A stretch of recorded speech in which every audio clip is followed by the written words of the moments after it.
Bonsoir et bienvenue à tous et merci de votre fidélité à Niwad Soir sur Niwad Info 1. Dans le décryptage du jour, nous allons évoquer le Mali. Mamadou Diouf, bonsoir et bienvenue.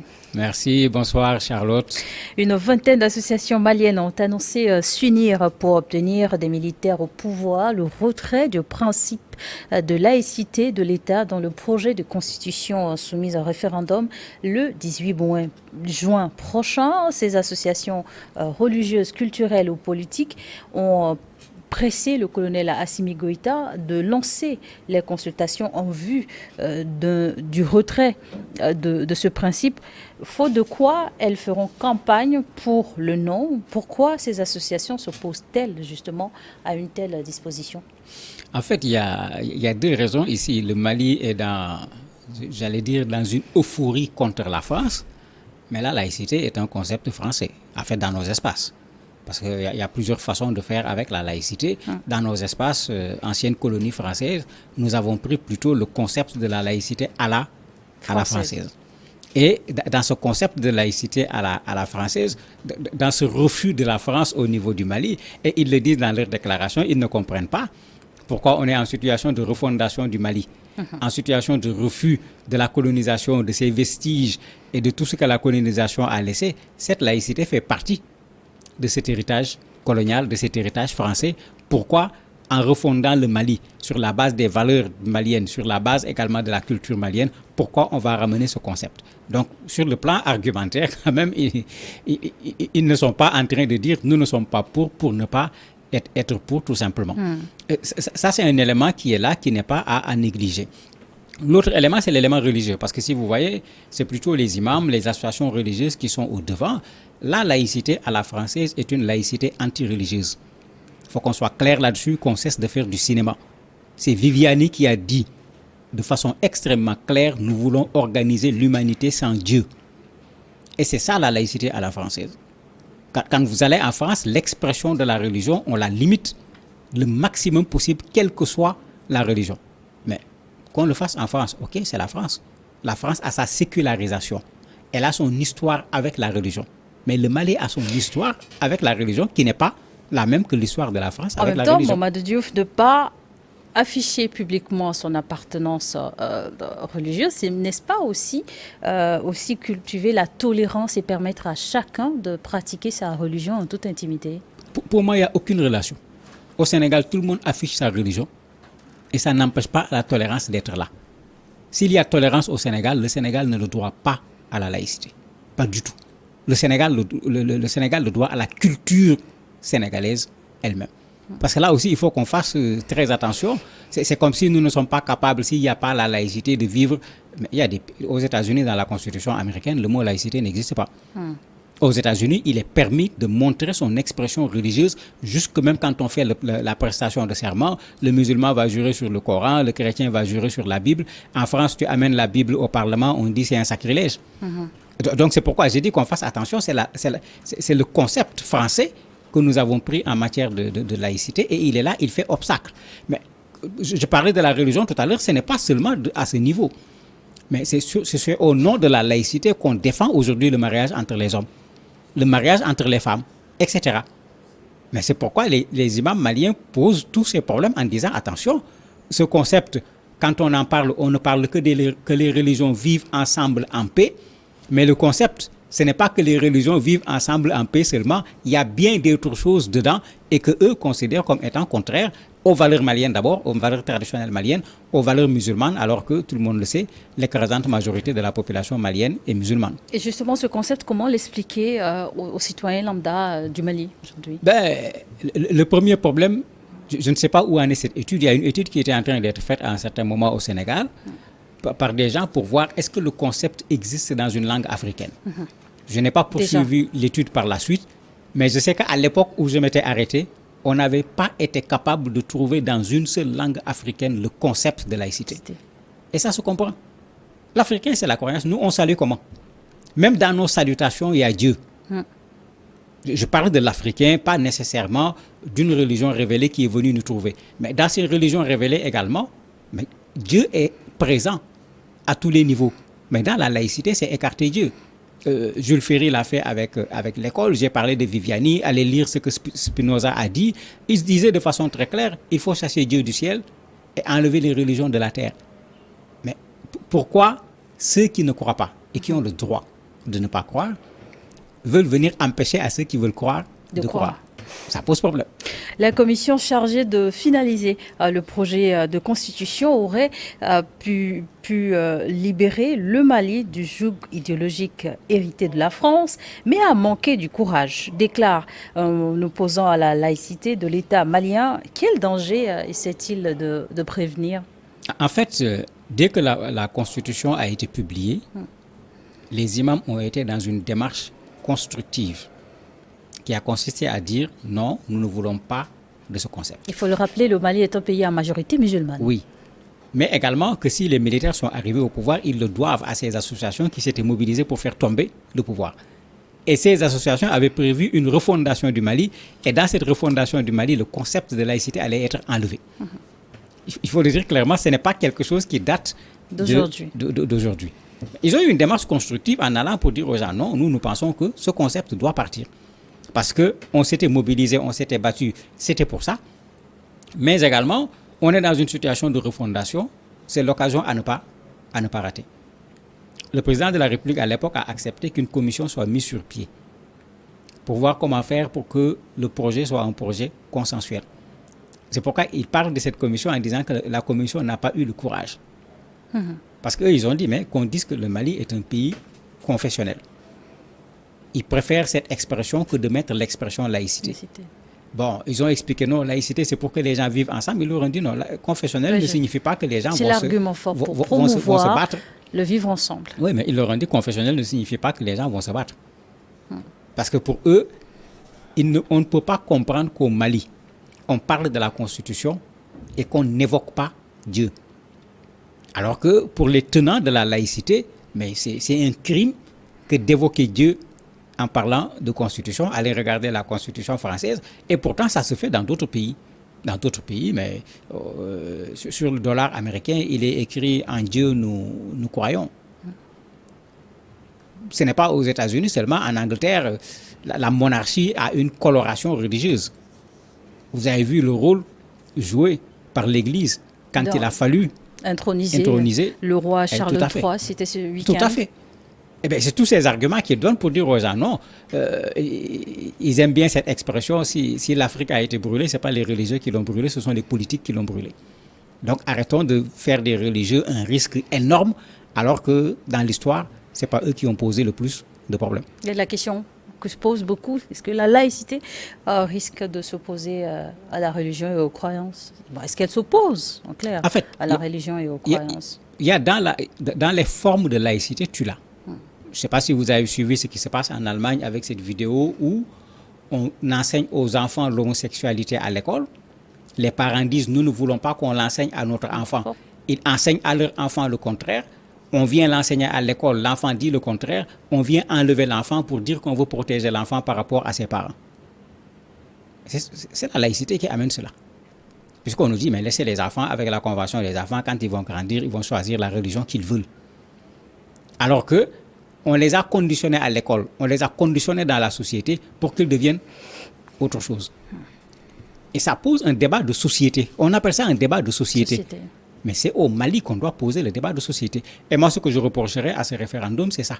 Il n'y a pas eu de débat sur la Constitution. Puisque la liberté d'expression au Mali aujourd'hui est une liberté qui est là, attachée par les cordes des militaires. Un vrai référendum, quand on l'organise, on crée des débats sur les questions sur lesquelles les gens ne s'entendent pas. Pour que n'importe quel Malien puisse comprendre quels sont les enjeux et prendre sa responsabilité en votant et en sachant pourquoi il vote oui, pourquoi il vote non. On parle beaucoup des religieux, ils ne sont pas les seuls. Vous avez également un regroupement de Maliens de la diaspora qui s'opposent non pas sur la question de la laïcité, mais sur l'éligibilité du président de la République. Puisqu'on dit qu'il doit être exclusivement malien. Excusez-moi, il ne doit pas avoir une autre nationalité. Eux, ils se plaignent en disant, mais il y a plus de 10 millions de Maliens à l'étranger. Et ces 10 millions de Maliens apportent au Mali sur le plan financier plus que l'aide internationale. Et le Mali est connu depuis bien avant la colonisation, comme des gens qui quittent le Mali pour aller vers un autre pays. Et pourtant, ils continuent à se reconnaître comme des Maliens. Pourquoi exclure ces 10 millions de Maliens? Mais on n'a pas posé, comme je l'ai dit, le vrai débat. Et ça risque de plomber certainement le vote au moment du référendum, parce que si les gens sont contre, ils vont se lever pour argumenter et le débat sera posé obligatoirement en ce moment. Certains Maliens évoquent également des conséquences dévastatrices de la laïcité sur le pays depuis l'indépendance jusqu'à nos jours. À quoi est-ce qu'ils font allusion? Ils font allusion à plusieurs choses. Rappelez-vous, le Mali a voulu à un certain moment adopter un code de la famille, mais les mêmes associations ont dit au président de la République non. C'est le président ATT à l'époque. Il a continué, on a amené à l'Assemblée, mais ils ont organisé une manifestation tellement monstre que le président de la République a demandé que le projet de loi soit retiré. Et ce qu'ils disent, c'est que pour ce qui concerne les affaires de leur religion, ils veulent être gérés par leur religion. Pas qu'on leur apporte quelque chose qui vient d'ailleurs et qui souvent va se retrouver contraire à leur religion. L'exemple qu'ils donnent et qui est quand même pertinent, en France aujourd'hui, si tu viens dire que je suis contre l'homosexualité, tu as immédiatement des problèmes. Et ce n'est pas en France seulement, dans certains États aux États-Unis, c'est valable. Dans beaucoup de pays européens, c'est comme ça. Mais quand tu dis je suis contre la polygamie, tu es félicité. Il y a un problème. En fait, il y a un problème. En quoi la polygamie est pire que l'homosexualité? S'il faut regarder d'un point de vue moral, d'un point de vue religieux, de n'importe quel point de vue, en quoi c'est pire? C'est pourquoi ils disent, mais attendez, s'ils ont leurs valeurs, ok, mais nous aussi, nous avons nos valeurs. Qu'on nous laisse, quand on va refonder le Mali, qu'on le refonde sur la base des valeurs du Mali, mais pas sur la base d'autres valeurs. Alors, quels sont les objectifs des autorités maliennes aujourd'hui en introduisant ce dispositif de laïcité dans la nouvelle constitution? Ils ne l'ont pas introduit. Parce qu'en fait, il faut dire également les choses comme elles sont. Le Mali a toujours été un pays laïque. C'est ça la réalité. Mais cette laïcité a de tout temps été contestée par une frange des Maliens. J'ai parlé tout à l'heure du code de la famille. Ce n'est pas seulement la question du code de la famille. Quand on a voulu introduire la question de l'éducation sexuelle au niveau du primaire, comme ça se fait de plus en plus dans un certain nombre de pays, les gens se sont également opposés. Donc, il y a de temps en temps un choc. Et dans le choc, on dit au nom de la laïcité, on doit pouvoir faire telle et telle chose. Et les tenants de la religion, les tenants de la tradition, parce que c'est les deux. Puisqu'on parle d'associations culturelles, on voit plus les imams, mais vous avez les associations culturelles également qui sont dedans, disent non, pas au Mali. Ailleurs peut-être, mais pas au Mali.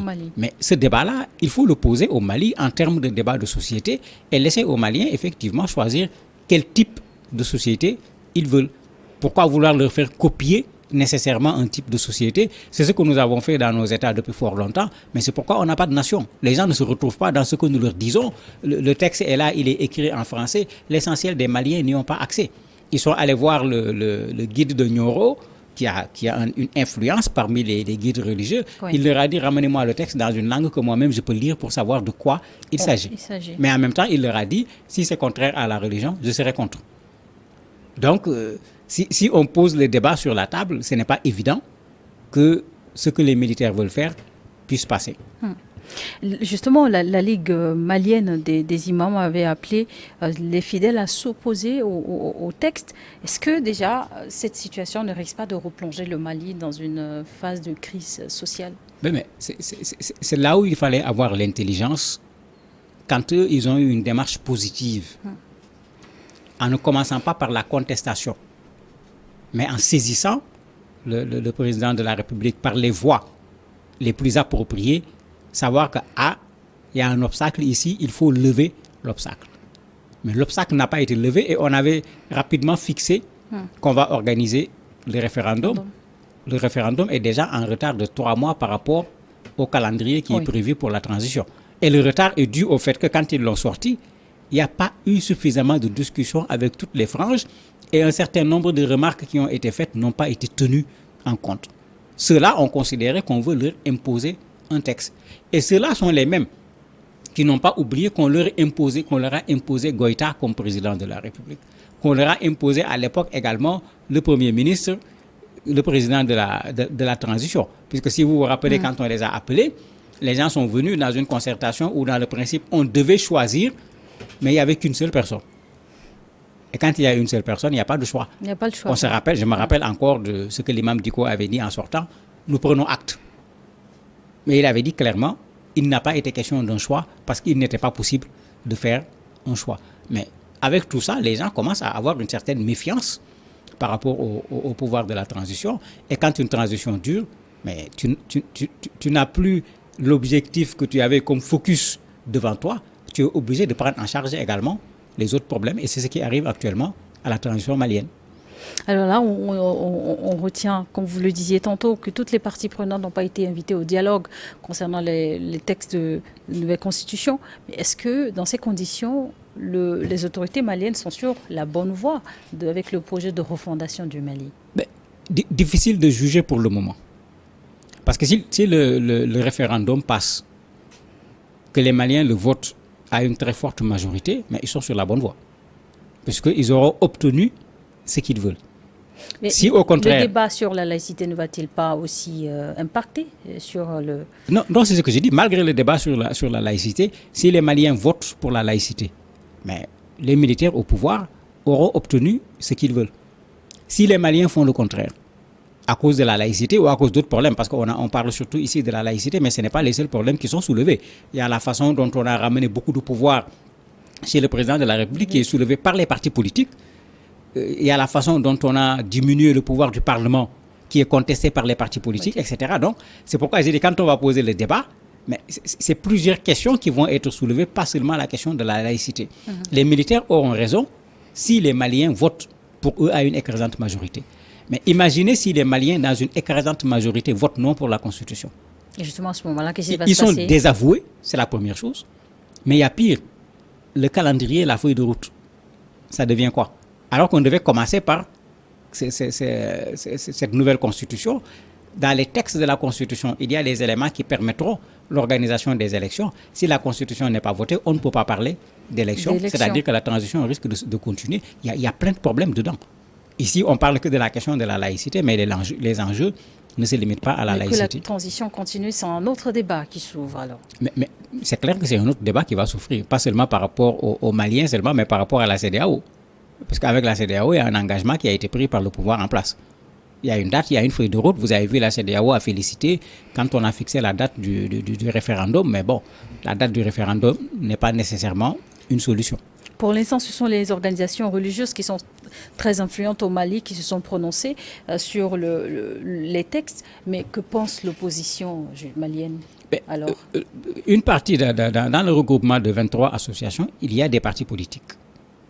Vous avez également une autre structure qui s'appelle l'appel du 20 février, qui n'est pas sur la question de la laïcité, mais qui dit qu'il ne doit pas y avoir de référendum parce que la junte au pouvoir n'a pas la légitimité pour faire ce référendum. C'est pourquoi j'ai dit qu'il y a plusieurs fronts. Ils n'ont pas la légitimité parce qu'ils auraient pris le pouvoir par la force. Tout à fait. Et puis, il pose également un autre problème. Dans la Constitution, on dit que faire un coup d'État est un crime. Ce qui existe déjà, bien sûr, dans les constitutions.